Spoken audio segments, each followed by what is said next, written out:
Tell me, Muse, of that clever man Odysseus. Tell me how he wandered and was lost, and what cities he saw on his way back home from Troy. Bright-eyed Athena, with her sparkling spear, flew to the top of Mount Olympus, where the great gods lived. There, Athena kneeled and began to speak. Father Zeus, I beg you, have mercy on Odysseus. Don't you remember 20 years ago he and his men set sail for war and fought with the Trojans to bring Helen back home? Paris, that greedy prince, had kidnapped her from her husband and held her there for 10 long years. In the 10th year, that kingdom fell, and Helen was brought home. But still, Odysseus is wandering. It's been 20 years since he left his little island of Ithaca, and still Odysseus cannot get back home.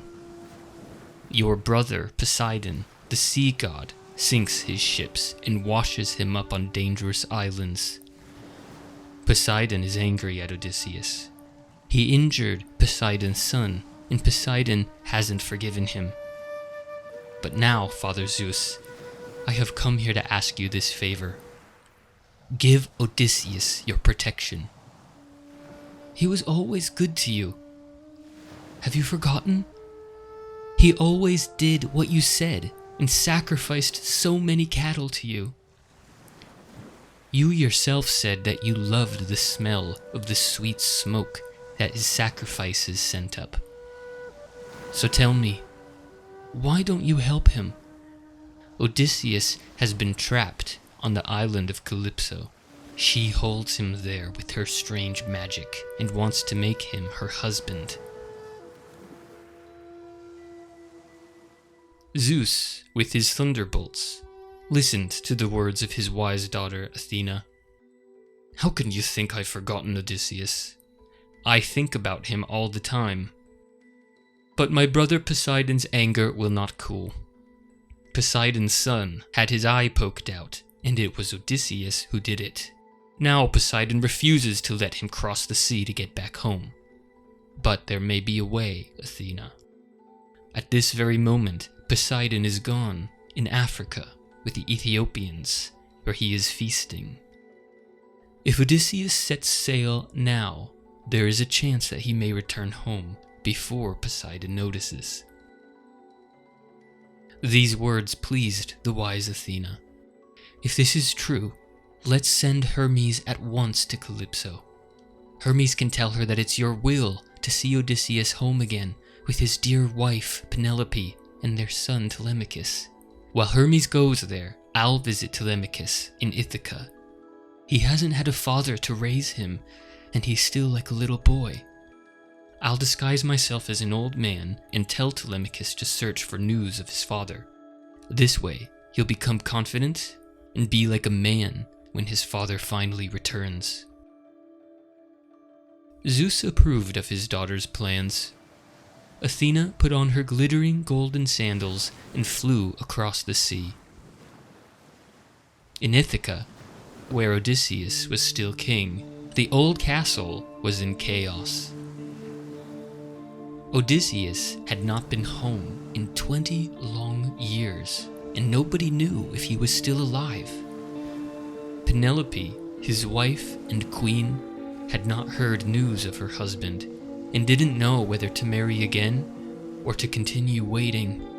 Meanwhile, suitors who wanted to marry her and take Odysseus's place as king had filled her house, waiting for her decision.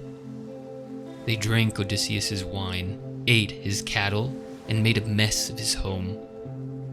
Telemachus hated them, but he didn't know what to do. He was still like a boy. He didn't have his father's confidence. One day, Eurymachus, one of these suitors, shouted, "Penelope, tell me, when will you finally accept that Odysseus is never coming home? It's about time you give up waiting for him." Over the years, Penelope had started running out of excuses. She couldn't deny that 20 years was indeed a long time to wait for her husband. But as no news of his death had come, she had no idea what to do. "Perhaps you're right, Eurymachus," said Penelope. "But there's one final duty I have as a wife. Allow me to weave a death shroud for Odysseus's father. As you know, this is something that every wife must do for her father-in-law. Let me finish weaving it so that I can complete this final duty as Odysseus's wife, and then I'll marry one of you." None of the suitors could argue with this plan. They knew it was Penelope's duty to weave the death shroud for Odysseus's father, and so they agreed to wait. This had been many years ago, however, and the suitors had continued living in Odysseus's house. Every day, Penelope worked at the loom, weaving, and the suitors watched her working.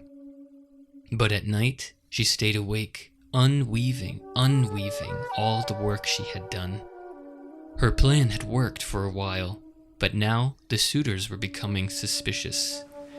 "Telemachus," shouted the suitor, Eurymachus, "tell your mother we're starting to catch on to her tricks." Telemachus was depressed. He sat quietly in the corner, watching these unwelcome men destroy his father's property.